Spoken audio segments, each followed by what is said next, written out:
नमस्कार. श्री स्वामी समर्थ.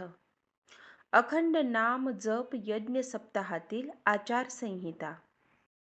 सप्ताह पूर्व काळात गाभाऱ्यापासून संपूर्ण केंद्र परिसराची साफसफाई करावी.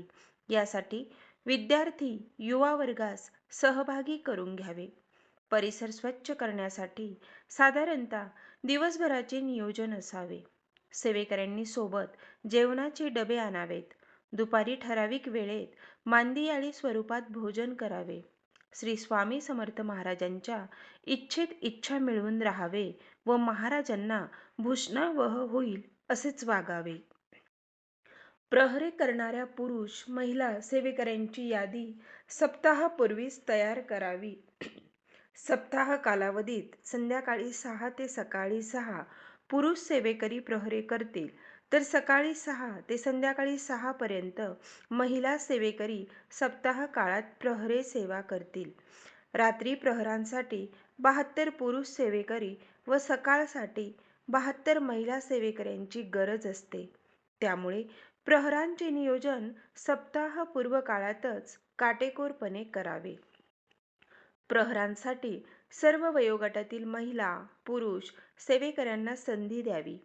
प्रहरे बदल करताना श्री स्वामी चरित्र वाचक, माला जप व वीणा वादक एकामागे एक असे 2 मिनिटांचे अंतर ठेवून प्रहरे कर्त्याची बदली करावी. वीणावादन अखंड असावे, ते थांबता कामा नये. रात्रीचे प्रहरे खंडित करून श्री स्वामी समर्थ महाराजांना सप्ताह काळात कुलूप बंद करून जाणे हा अक्षम्य अपराध आहे. प्रहरे अखंड चालू राहिले तर काय घडते? सप्ताहात अखंड प्रहरे वीणेचा स्वर, स्वामीवर पुष्पे वर्षती स्वर्गीचे सुरवर, दक्ष उभे गुरु माऊली जणू गोपाल, आरतीस उभा राहील ऋषीवर समुदाय. ज्या सेवेकऱ्यांना प्रहरे करण्यासाठी अडीअडचणी येत असतील त्यांनी पूर्वसूचना द्यावी. श्री स्वामी पुण्यतिथी श्री दत्त जयंती सप्ताह अखंड नाम जप यज्ञ स्वरूपात असावा. मिनी सप्ताह करू नये. त्यासाठी ज्येष्ठ सेवेकऱ्यांनी जवळपासच्या 3-4 केंद्रांतील सेवेकऱ्यांनी एकत्र जमावे. ज्या केंद्रात जास्तीत जास्त उपस्थिती असते त्या ठिकाणी अखंड सप्ताह करावा. पुढच्या सप्ताहात चांगली उपस्थिती असल्यास दुसऱ्या केंद्राला संधी द्यावी, जेणेकरून अखंड नाम जप यज्ञ सप्ताह सुरळीत पार पडेल. शहर, तालुका, जिल्हा प्रतिनिधींनी अंतःकरणपूर्वक सर्वांच्या ऐक्याचा विचार करून या कार्यात लक्ष घालावे व कार्य सिद्धीस न्यावे. केंद्रात अखंड नाम जप यज्ञ सप्ताहातील सहभागी कार्यकुशल सेवेकऱ्यांनी मार्गातील सेवेकऱ्यांची आचारसंहिता तंतोतंत पाळावी. कुठल्याही प्रकारचा हलगर्जीपणा नसावा. ग्राम व नागरी अभियानाच्या सर्व 16 विभागातील सेवेकऱ्यांनी सक्रिय सहभाग घ्यावा. आपापल्या आवडीचे काम स्वेच्छेने करावेत. कोणा एकाच्या दडपणाखाली काम करू नये.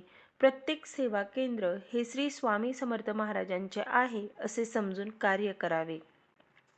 सप्ताहात पारायणाला बसणाऱ्या सेवेकऱ्यांनी चौरंग, आसन, ग्रंथ इतर सर्व सेवांचे ग्रंथ स्वतःचे आणावेत. इतरांचे घेऊ नये. स्वतःचे प्रसादाचे नारळ पोथीवर ठेवू नये. ते अर्पण करावे. पोथीजवळ अगरबत्ती लावू नये. सर्व स्वसंरक्षण यंत्रणा जवळ बाळगावी. ज्या व्यक्तीला पारायण वाचन करताना त्रास होत असेल त्या व्यक्तीने यज्ञभूमीची रक्षा, पांढरीची काठी, संरक्षण यंत्र जवळ बाळगावे. सप्ताह काळात समारोपाच्या दिवशी सेवेकरी, भाविक मंडळी प्रसादासाठी भरपूर प्रमाणात शिदा पुरवतात, दान देतात. यजमान मंडळी भरपूर प्रमाणात आर्थिक मदत पुरवतात.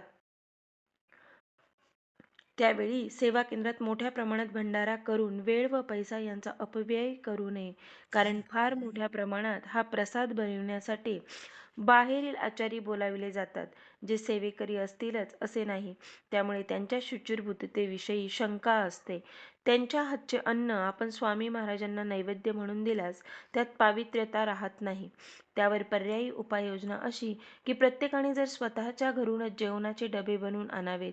उदाहरण, एकाने भात, पोळ्या, भाकरी, भाजी असे वेगवेगळे पदार्थ आणण्याचे आयोजन करावे व त्याचा गोपाळकाला करावा. असा प्रत्येकाने आणलेला अन्नाचा कण असलेला नैवेद्य श्री स्वामी समर्थ महाराज आवडीने स्वीकारतात व सर्वांना भरभरून आशीर्वाद देतात. श्री स्वामी चरित्र सारामृत ग्रंथाचे क्रमशः 3 अध्याय वाचन, 11 माळा श्री स्वामी समर्थ मंत्राचा जप तसेच दैनंदिन नित्य सेवा करावी. श्री स्वामी समर्थ.